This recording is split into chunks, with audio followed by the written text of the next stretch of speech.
Yo'llanmamizni tuman o'sha tor soha mutaxassisi ko'rigidan o'tkazib, haqiqatdan ham viloyat komissiyasiga yuborilishi kerak ekanligini o'sha yuborganlaridan so'ng buni kelinglar viloyat komissiyasida qabul qilish jarayonini ko'rib chiqamiz. Ya'ni bizning mana bu klinikamizda, demak, hozir o'zimizni klinikamizga o'tamiz. Viloyat komissiyasida o'tirgan klinikamizda, demak, viloyat komissiya va respublika komissiyalari diqqatiga, sizlar o'tirgan muassasalarda bizning o'sha qo'llab-quvvatlash xizmatiga murojaat qilganlik vaqtinglarda imtiyozli yo'llanmani yoqtirishga sizlarni o'sha viloyat komissiyasi va respublika komissiyasi degan funksional yoqilgan bo'lishi kerak.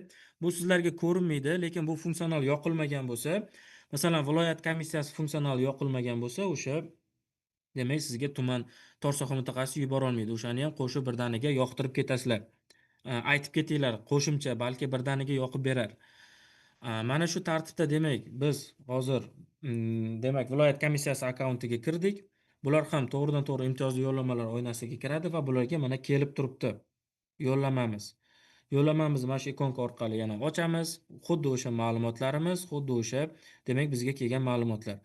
Biz ham so'rovni rad qilishimiz mumkin, ya'ni ko'rib chiqdik, yo'q buni tumanda o'zida davolaysizlar, viloyatga kerak emas deb, yoki bo'lmasam qanaqadir xatoliklar ichidan topayotgan bo'lsak tuzatish uchun yuborishimiz mumkin. Agar haqiqatdan ham bizning mana shu yo'llanmamiz ko'rib chiqqanimizdan so'ng shunaqa bir решениyaga keladigan bo'lsak, ya'ni respublika komissiyasiga yuborishimiz kerak bo'ladigan bo'lsa, respublika komissiyasiga, yo'q bu viloyat kesimida yotib qolsa bo'ladi, ya'ni viloyatda yotqizish, davolash imkoni bo'ladigan bo'lsa, shifoxonaga yotqizishni tayinlash knopkasi orqali biz o'zimizning viloyatimizda olib qolamiz. Biz o'zimizning viloyatimizda olib qolamiz mana shu knopka orqali. Respublika komissiyasiga keladigan bo'lsak, bularda ham xuddi mana shunaqa viloyat komissiyasi kabi ishlaydi. Shuning uchun hozir bizda texnический viloyat respublika komissiya akkauntlarimiz yo'qligi uchun testoviy klinikamiz 3 dona bo'lganligi uchun viloyat komissiyasidan qaytamiz. Lekin respublika komissiyasi bir xil ishlaydi viloyat komissiyasi bilan. Farqi respublika komissiyasiga yuborish knopkasi bo'lmaydi, bo'ldi. Ularda so'rovni rad qilish, tuzatish uchun yuborish va shifoxonaga yotqizishni tayinlash knopkalari bo'ladi. Demak, yo'llanmamizni birinchi o'rinda biz hozir shifoxonaga yotqizishni tayinlash knopkasi orqali viloyat kesimida qoldiramiz yoki o'sha respublika bo'ladigan bo'lsa, respublikada davolash uchun qoldirishimizni tasdiqlashimiz kerak bo'ladi. Ya'ni shifoxonaga yotqizishni tayinlash, tibbiyot muassasasi tanlash haqidagi bildirishnoma yuborganligini tasdiqlang. O'zbekiston Respublikasi Vazirlar Mahkamasining 2025-yil 4-noyabrdagi 694-sonli qaroriga muvofiq bemor yoki uning ishonchli vakili imtiyozli yo'llanma bo'yicha yotqizish uchun tibbiyot muassasasini mustaqil ravishda tanlash huquqiga ega. Ya'ni bundan buyog'iga demak o'sha muassasani bemorning o'zi yoki ishonchli vakili tanlab berishi mumkin bo'ladi.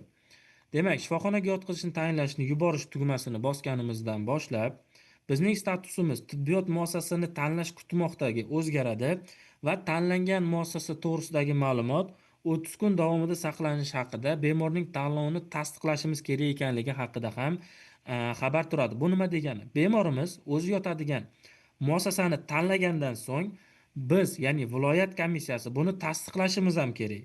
Agar bu respublika kesimida bo'layotgan bo'lsa, respublika komissiyasi yuborgan shifoxonaga yotqizishni tanlagandan so'ng tasdiqlash kerak bo'ladi, bemor o'sha o'ziga kerakli muassasani tanlagandan so'ng. Hozirgi kunda bemorimizni o'zi 3 xil yo'l orqali muassasani tanlash kerak bo'ladi. Birinchisi bu Dimet mobil ilova orqali, ikkinchisi MyGov mobil ilovasi orqali, uchinchisi demak bemorimizning oilaviy shifokori orqali tanlasak bo'ladi.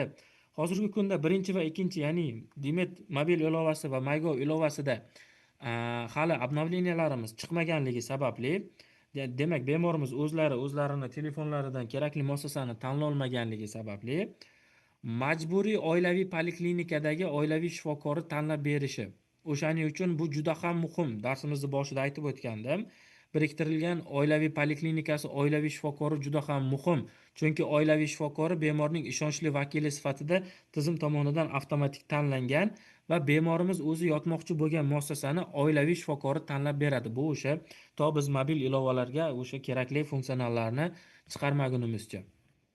Bu qanaqa tartibda bo'ladi? Ya'ni biz hozir birinchi yo'llanma yaratgan klinikamizga qaytamiz va o'sha klinikadagi oilaviy shifokorimizga demak murojaat qilamiz. Demak,